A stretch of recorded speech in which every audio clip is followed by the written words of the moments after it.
Hello everyone, and welcome back down here to the Gamer's Den, with me, your host, Jordan, your master of lore and storyteller extraordinaire. And, as I'm sure you know, we are continuing on today with the DM guide, taking a look at putting it all together, the hook.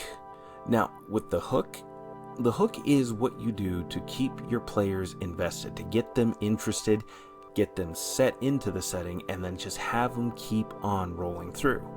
Now, with this, I should mention that this is one part of the DM guide, which hopefully all of this so far has been helpful, but this part in particular is going to be equally applicable no matter what the setting is, whether it's Call of Cthulhu, Pathfinder, D&D, Shadowrun, Starfinder, World of Darkness, Dark Heresy, anything from Vampire the Masquerade.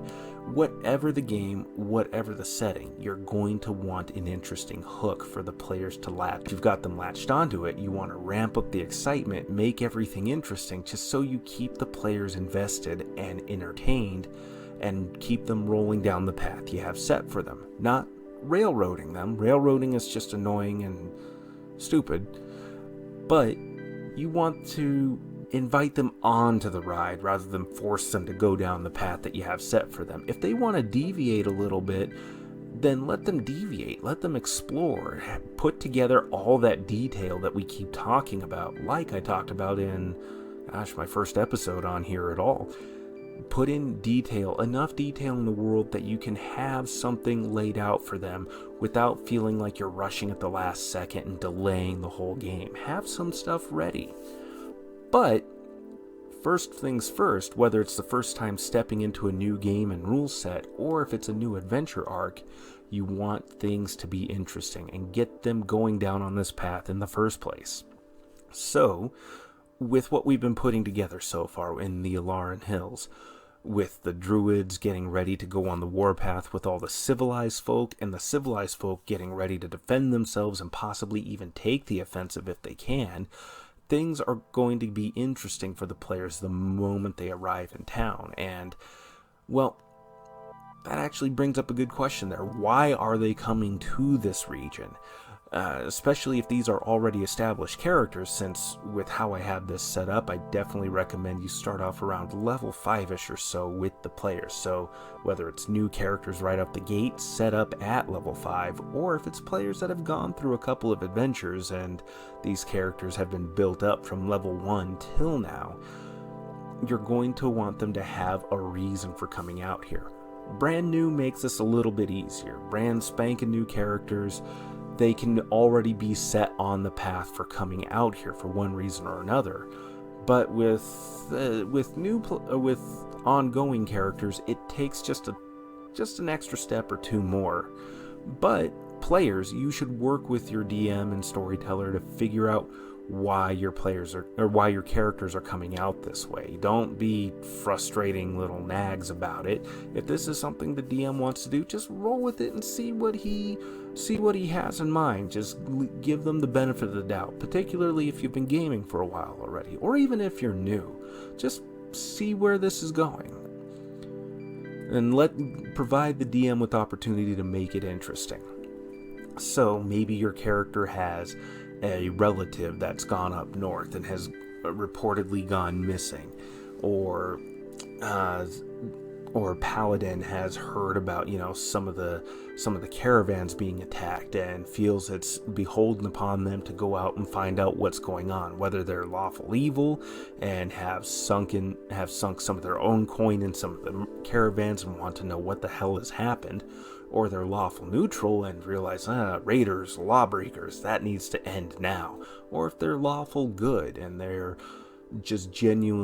concerned about the law being broken, but they also want to save lives and end whatever it is that's causing the caravans to be destroyed. There's any number of different reasons for those characters to go up, and for a ranger, this is a more primordial place. Largely, so much of this region has been untouched by mortal hands, or has been untouched for so long that it may as well have reverted to a more primordial state, with dire creatures like bears and dire wolves wandering the countryside, eldritch abominations, wild fae spirits and creatures that just trickle their way through the forests.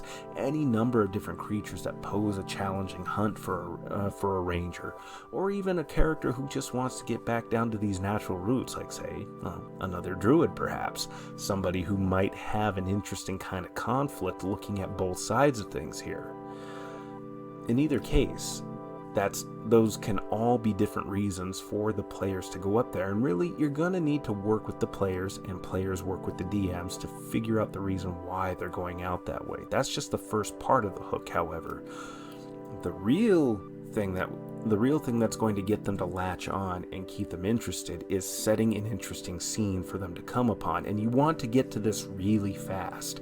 If it's going to involve months of travel from where the characters are starting off at, just give them a quick blow by blow. Don't worry about with any combat. Don't really worry about rolling any of that out. You can make it like, some raiders showed up, but a few arrows and some spear stabs or a fireball here or there was more than enough to convince them to just stay away and leave you alone. This is a medium, largish size caravan with plenty of guards and some seasoned adventurers on board. That's more trouble than the bandits are looking for. Things like that, just blow by it. Just let it go on by. No need to get stuck on that. But as they come upon the scene that you have set for them, what I had originally written out was they come upon the remains of an already sacked caravan, and the wagons are ruined, the wheels are twisted in all useless sorts of directions, the bodies have been ripped and hacked apart, and thorny brambles are growing through, within, and without them. And several bodies have been hung in twisted effigies, with many of these same brambles just running through them. And this is the opportunity for you to have the players, their characters, all be invested and start using their different skills and abilities to shine. And you want to take the characters' different abilities into account where their skill points are allocated. For example, a wizard might be interested in what happened to the wagons. As they investigate, the rogue rolls a perception check, or the ranger, and realizes that the wagons, the wheels in particular, they're not broken, they're not shattered in any way. The wood in the wheels has been twisted and bent around somehow. Not in any way that suggests force, but like they grew that way or were shaped that way almost naturally. So that's clearly something unnatural that the rogue has noticed, and that's an opportunity for the wizard to use knowledge arcana or knowledge nature, or even a bard that has those skills.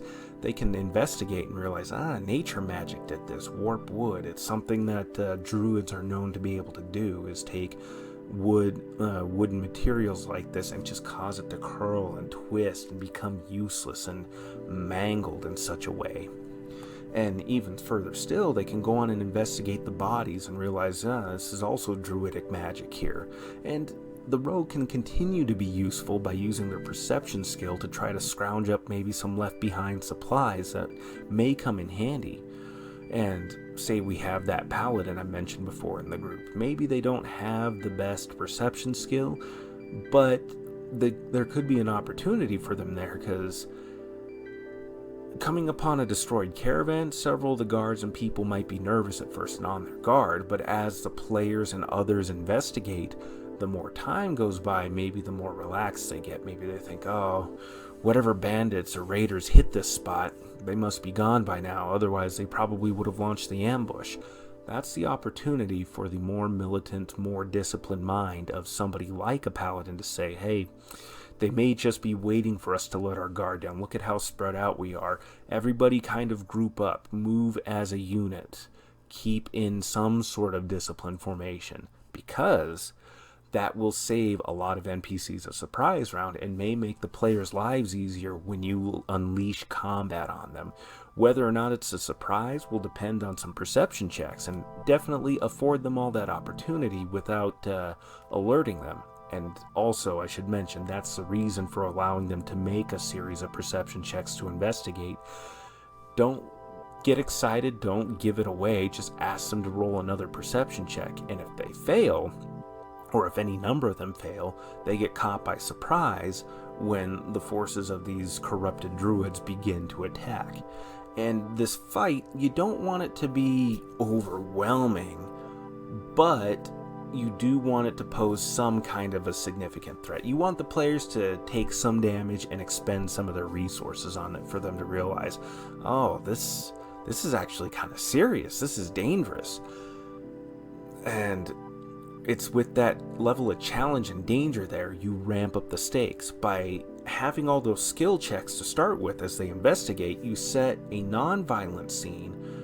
Although it's in the aftermath of great and horrific violence, you set a scene where the players are getting more intrigued. You're piquing their interest, and you're giving each of them a chance to shine, an opportunity to be useful and use their skill set. And that's why you take the character's skills and abilities into account. Give each of them an opportunity to be useful and feel like, yeah, this is an adventure where I can have fun. This has been tailor fit for me to play. Give all of them that opportunity. And then by thrusting a combat situation to them, by giving them that opportunity to engage in combat, to put their characters' lives at risk, you ramp up the stakes pretty quickly. Maybe not something that's immediately life-threatening, but something that is going to make them think, oh, this could actually pose a serious threat. This is going to be a lot of fun. And also, with the NPC characters there, especially if somebody's keeping them in line and one of the players is keeping the guards on active alert and not relaxing, if combat does take a turn for the worse for the players, you have easy opportunity to say, well, the NPCs come in and they start lobbing attacks at whatever it is that's threatening them, whether it's a diseased, dire grizzly bear or a series of wood woads like we talked about in the Minion Madness episode, or even just a bunch of acolytes, maybe with a couple of minor druids amongst them to support them with magics.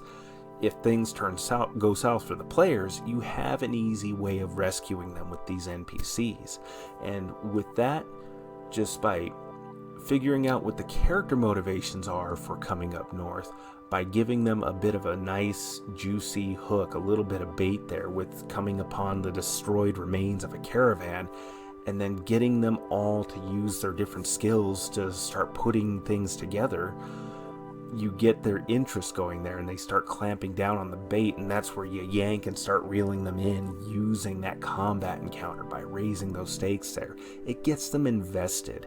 They feel useful, there's a challenge, there's opportunity here, they can survive it, and you just really get them in that mindset of wanting to go down this particular trail further. Certainly, cram in as much detail as you can. I left a lot of this setting description open-ended.